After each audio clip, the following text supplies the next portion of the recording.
Kembali ke tanah air, Saudara. Ketua KPK Firly Bahuri membeberkan data 10 wilayah dengan tingkat korupsi paling tinggi sepanjang 2004 hingga 2019. Dalam data yang dijelaskan Firly, wilayah paling tinggi kasus korupsi berada di pemerintah pusat dengan 359 kasus. Hal ini diungkap Ketua KPK ketika acara diskusi interaktif dengan gubernur se-Indonesia yang dilakukan secara daring. Firly mengatakan kasus korupsi tertinggi berada di pemerintah pusat dengan 359 kasus, disusul Provinsi Jawa Barat dengan 101 kasus. Kemudian Jawa Timur 85 kasus, Sumatera Utara 85 kasus, dan DKI Jakarta 64 kasus. Sepanjang 2004 hingga 2019, KPK menurut Firly telah menjerat lebih dari 1.152 orang sebagai tersangka kasus korupsi. Tahu kan siapa si Firly Bahuri itu? Iya, tepat sekali. Si Firly adalah ketua KPK sekarang yang berasal dari Polri. Si Firly masih anggota Polri aktif, sama dengan kedua ekor penyerang Novel Baswedan. Ketua KPK dan penyerang Novel sama-sama anggota Polri aktif. Yang kita tahu bahwa KPK adalah lembaga independen, mandiri, tidak ketergantungan oleh pihak manapun, dan tidak boleh diisi dari institusi manapun. Itulah arti independen. Dan karena ketua KPK sekarang berasal dari Polri, berpangkat bintang 2, maka KPK tidak layak lagi disebut independen. Tidak independen artinya tidak profesional. Aktif atau tidak aktif lagi di kepolisian, tetap tidak boleh bertugas di KPK. Jika bertugas, maka KPK akan selalu diganggu-gugat. Pasti akan ada campur tangan institusi asalnya untuk mengatur KPK. Atau lebih parah lagi, melakukan penyerangan terhadap penyidik KPK karena berani mengusut kasus-kasus di kepolisian, seperti kasus Novel. Ya, itu masih dugaan sih bro. Dugaan yang bisa bikin mereka mencak-mencak, ngamuk gak karuan kayak anak kecil, seakan-akan memiliki hasrat ingin menciduk saya. Karena dugaan-dugaan yang begitu menohok, karena saya terlalu mencampuri urusan kepolisian. Jadi gini aja bro, setelah kasus Novel ini dan ketua KPK yang berasal dari kepolisian, apakah KPK masih akan melanjutkan kasus-kasus di kepolisian? Kayaknya sih nggak bakalan bro.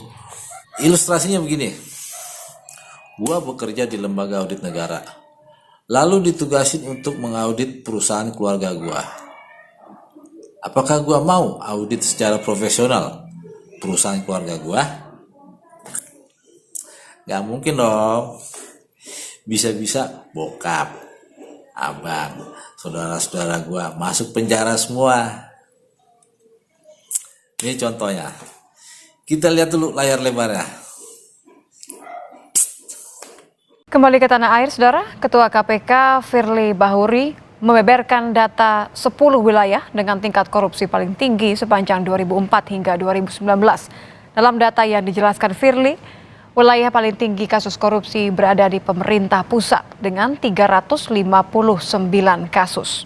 Hal ini diungkap Ketua KPK ketika acara diskusi interaktif dengan gubernur se-Indonesia yang dilakukan secara daring.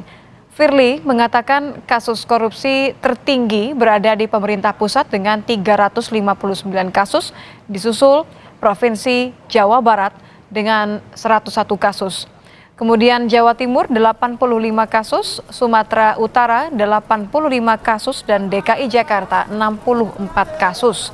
Sepanjang 2004 hingga 2019, KPK menurut Firly telah menjerat lebih dari 1.152 orang sebagai tersangka kasus korupsi.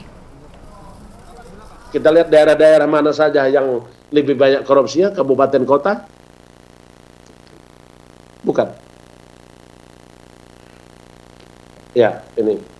Nah, ini Bapak-bapak, Ibu-ibu sekalian yang saya hormati, supaya kita bisa lihat daerah-daerah mana saja yang sering rentan terjadi korupsi. Bisa dilihat ya, di DKI Jakarta, Sumatera Utara, Jawa Timur, Jawa Barat, Riau dan Kepulauan Riau, Jawa Tengah, Lampung, Banten. Nah, selebihnya ini ada 22, Sumatera Selatan, Bengkulu, Kaltim, dan Papua. Sementara terkait disebutkannya Sumatera Utara dalam posisi kelima wilayah daerah tinggi tindak pidana korupsi, Gubernur Sumatera Utara Edi Rahmayadi mengatakan akan melakukan penguatan pengawasan di pemerintahannya. Edi mengaku bahwa di wilayahnya memang cukup tinggi kasus korupsi, namun ia berharap ke depan wilayah Sumatera Utara tidak ada lagi kasus korupsi. Juga mengalami penurunan.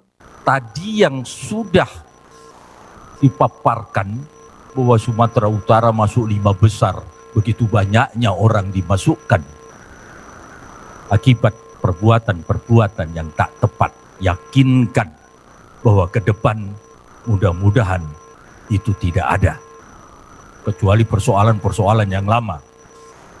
Kami berusaha dan berupaya untuk itu.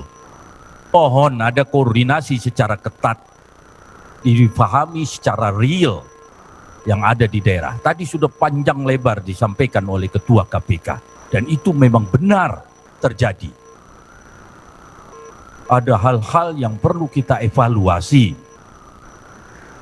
Adalah kami melakukan penguatan inspektorat sebagai APIP dengan 24 tugas dan kewenangan. Dengan kewenangannya,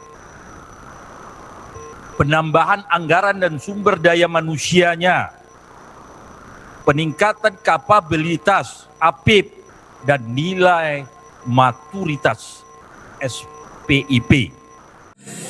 Ketua KPK cuma maparin data 10 wilayah dengan tingkat korupsi paling tinggi dari 2004 sampai dengan 2019. Ketua KPK cuma maparin 10 wilayah doang, bro.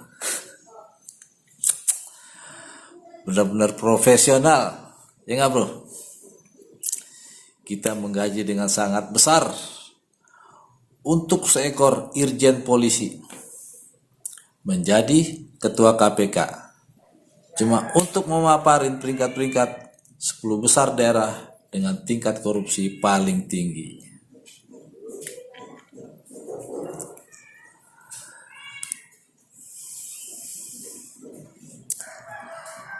Masa ketua KPK kerjanya cuma maparin doang, bro? Datanya kayak gitu lagi, ya. Data peringkat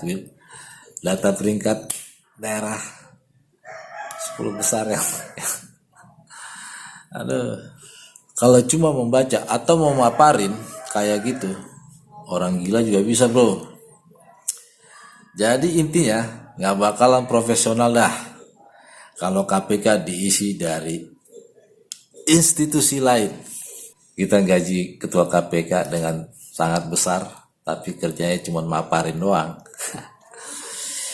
Independent kiss my ass.